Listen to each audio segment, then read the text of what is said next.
The professional habits that made you successful are now the very things keeping you stuck. After coaching hundreds of senior professionals through major career transitions, I've discovered that the higher you climb, the more these success patterns become invisible barriers to what you actually want. So, in this video, I'm going to show you the 3 professional habits that are secretly sabotaging your next career move and the strategic framework I use with my clients to break through them so that you can finally move from feeling plateaued to taking confident, bold action towards the work you are meant to do. To start, you need to understand that the habits that make you successful early in your career often become the very barriers that keep you stuck later on. For me, this became clear a few years ago when I was a partner at KPMG, and those patterns that had helped me to climb quickly, suddenly I found that they weren't giving me energy anymore. So on paper,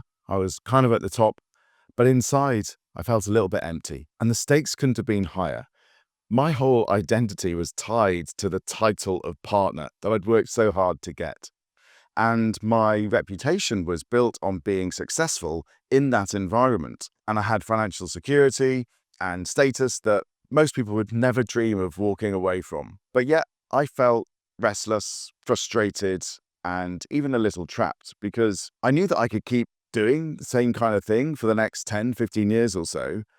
But I also knew it wasn't going to make me feel any more fulfilled. And the twist was realizing that doing more of the same wasn't going to change how I felt. And that's when I discovered that career progress isn't just about climbing higher. It's about making sure that you're still on the right ladder. And that realization is what ultimately led me to step away, to design my coaching business, and to build a career that now energizes me instead of drains me. Here's why these professional habits are so dangerous. They don't feel like problems. They feel like strengths. Being proud of your title, relying on all your incredible expertise, climbing the ladder, having those successes, those are the very things that actually made you successful. That's why they're so hard to spot and even harder to let go of. And the reason senior professionals get stuck isn't a lack of ambition, it's that the same habits that once propelled them forward quietly become these invisible barriers. You don't notice them because they look like progress, but the cost is real.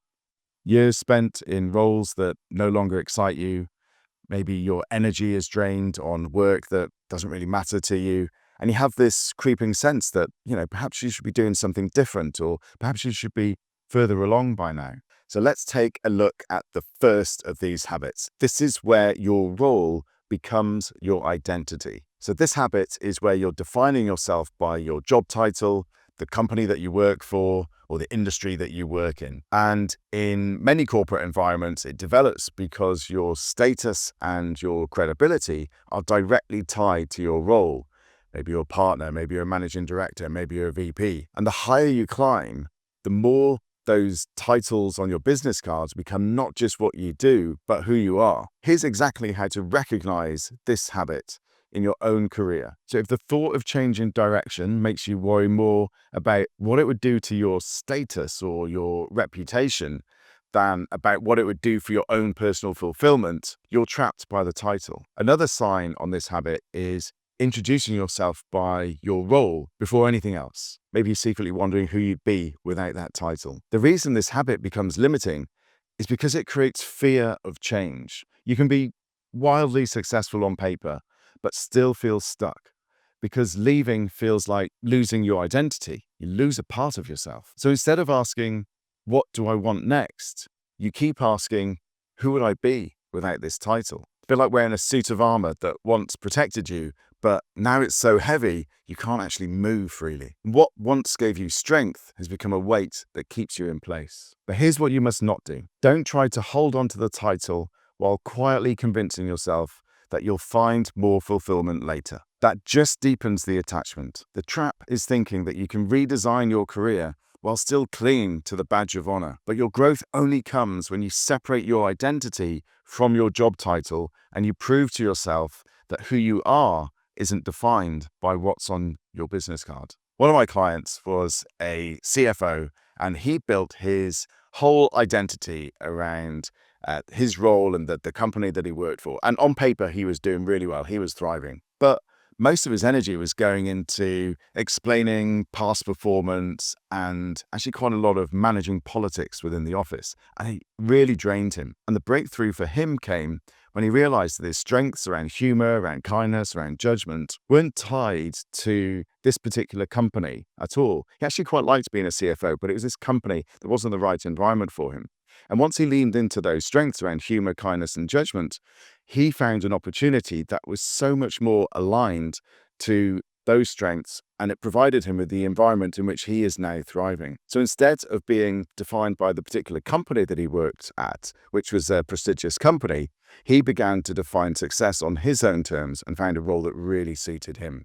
Okay, so that was the first habit, where your role becomes your identity. Now, habit number 2 is the sunk costs trap. This habit is believing that your many years of experience are just simply too valuable for you to waste. This habit develops because progression is built first on technical excellence and then more on your interpersonal skills and relationships. So the deeper your expertise or the longer your tenure, the more credibility, promotions, and rewards you get. And that conditions you to make it feel unthinkable to step away from those very things that have built your success so far. Here's exactly how to recognize this habit in your own career. If you catch yourself saying things like, "I've spent too long in this field to change now," or "I can't walk away from this company right now," you're stuck in this sunk cost prison. Another sign is feeling maybe a bit disengaged, but staying because you think your skills aren't transferable anywhere else. Either that you couldn't do what you do anywhere else, or maybe that you just actually couldn't do anything else. The reason this habit becomes limiting is because it reframes your expertise as an anchor instead of an asset. It weighs you down instead of giving you the options that it should do.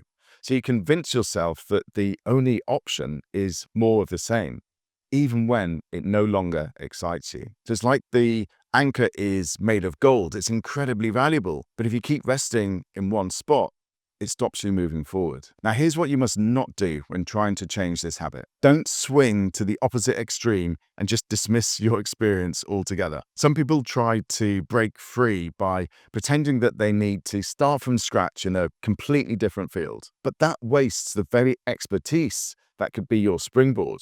So the key here isn't abandoning your experience, it's reframing it as portable capital that you can reinvest somewhere much more fulfilling. Another one of my clients was leading digital transformation inside a large financial services firm. His days were filled with managing IT vendors, steering big implementation projects, and keeping senior stakeholders on board.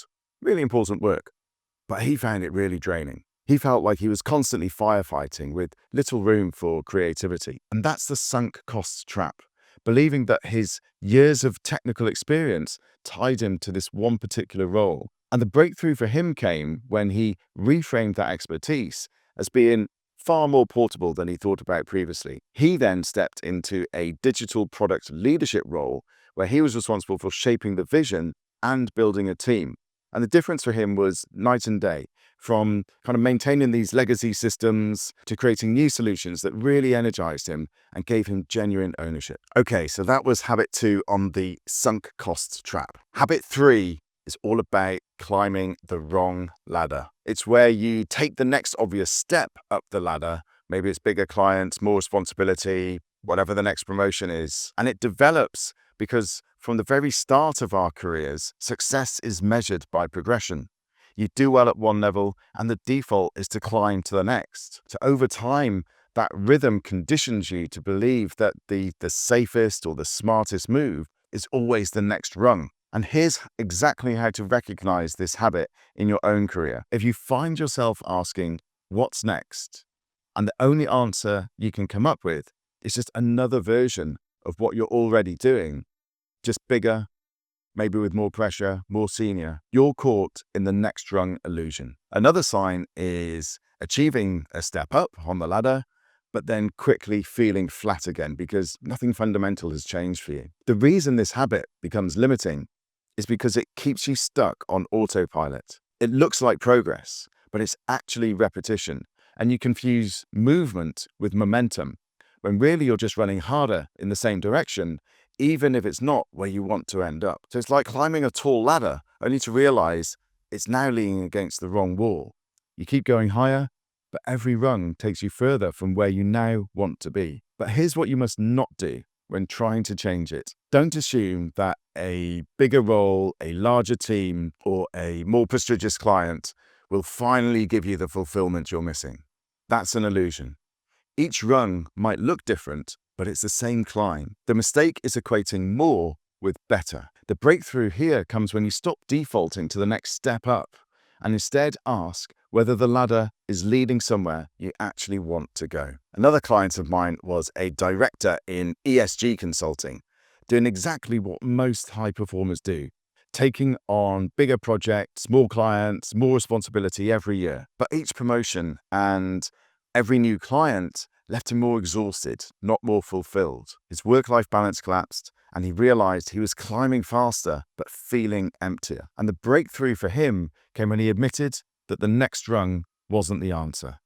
He needed a new ladder. By redefining his ambition around autonomy, impact, and financial reward, he stopped defaulting to incremental climbing and started his own sustainability practice.